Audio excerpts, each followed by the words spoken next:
Monsieur Fagnot, Monsieur Caron, bonjour. Merci Bonjour. d'être venu sur le plateau de NC News pour répondre à quelques-unes de nos questions. Fin mars, les comptes économiques rapides pour l'outre-mer ont publié un rapport sur les conséquences économiques de la crise sanitaire dans les outre-mer en 2020. Alors on sait déjà que l'impact économique sur la période du premier confinement a été moins important pour les outre-mer que dans l'Hexagone. Mais ce qu'on sait moins, c'est quelle a été la situation de la Nouvelle-Calédonie par rapport aux autres outre-mer sur l'année 2020. On a déjà un point de comparaison qui est très différent. C'est qu'on part d'un point de départ qui est une économie qui était déjà fragilisée en fin 2019. Et puis on aborde l'année 2020 donc dans ce contexte et on a une période de confinement qui est plus courte, de confinement interne, qui est plus courte que dans la plupart, qu'en métropole et que dans les autres outre-mer. Donc mécaniquement, ça va avoir un effet sur toute la période. Et puis on a en revanche une autre particularité qui est forte, c'est qu'on reste dans un confinement externe qui nous isole de l'extérieur, alors que nous avons des échanges avec l'extérieur qui sont très importants dans notre économie, qui viennent impacter également l'année sur une durée plus longue que sur la période de confinement interne. Si l'impact économique du premier confinement apparaît moindre dans les DOM qu'en métropole, l'estimation de cet impact est similaire, voire légèrement supérieure dans les territoires du Pacifique, avec moins 34% en Polynésie française et moins 44% en Nouvelle-Calédonie. Pourtant, dans les autres territoires ultramarins, l'impact est moins conséquent. Alors, comment on peut l'expliquer ?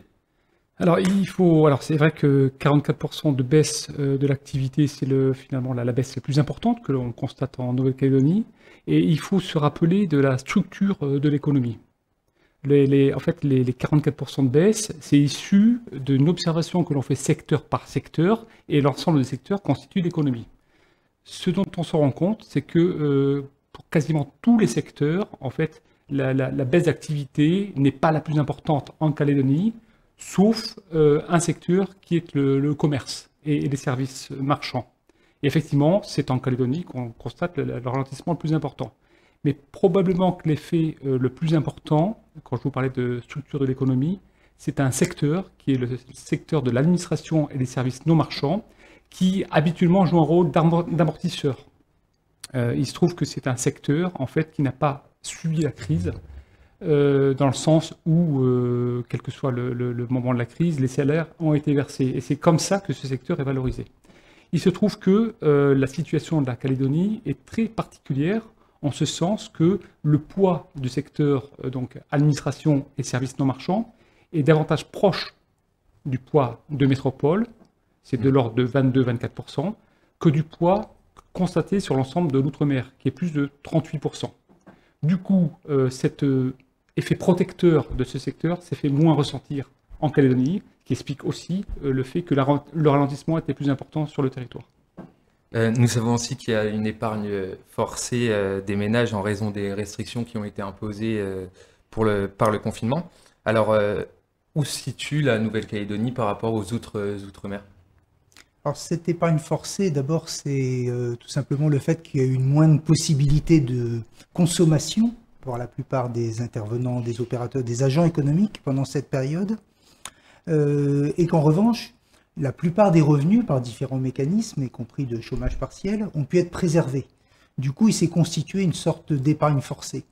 Et la particularité, c'est que le confinement en Nouvelle-Calédonie ayant été plutôt plus court qu'ailleurs, cette épargne forcée a aussi une dimension qui est directement liée à la durée de ce confinement. Elle est de l'ordre d'une dizaine de milliards en Nouvelle-Calédonie, et dans la période qui a suivi, elle a conduit à un effet un petit peu de rattrapage des différents agents économiques et surtout des ménages qui finalement ont eu envie de consommer. C'est assez naturel après avoir été bridés dans la possibilité de consommer pendant un mois, et qui, dans les mois qui ont suivi, ont rehaussé leur niveau de consommation. Ils ont même emprunté en crédit consommation un petit peu plus, donc on a eu un peu un double phénomène de rattrapage, et cette épargne s'est très largement consommée pendant cette période.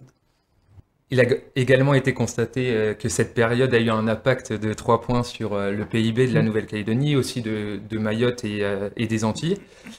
Pourquoi les autres territoires comme la Guyane, la Réunion ou la Polynésie française ont atteint 4 points? Alors, l'impact de cet épisode sanitaire sur l'économie d'un territoire dépend de deux facteurs. L'intensité de ce ralentissement et la durée pendant laquelle on observe ce ralentissement. Comme on l'a dit tout à l'heure, la Nouvelle-Calédonie a connu le ralentissement le plus important, avec 44%. D'un autre côté, le confinement a été le plus réduit à 27 jours. Alors on peut comparer 27 jours en Calédonie, 40 jours en Polynésie française, 52 en France et département d'outre-mer, et même 60 et quelques à Mayotte.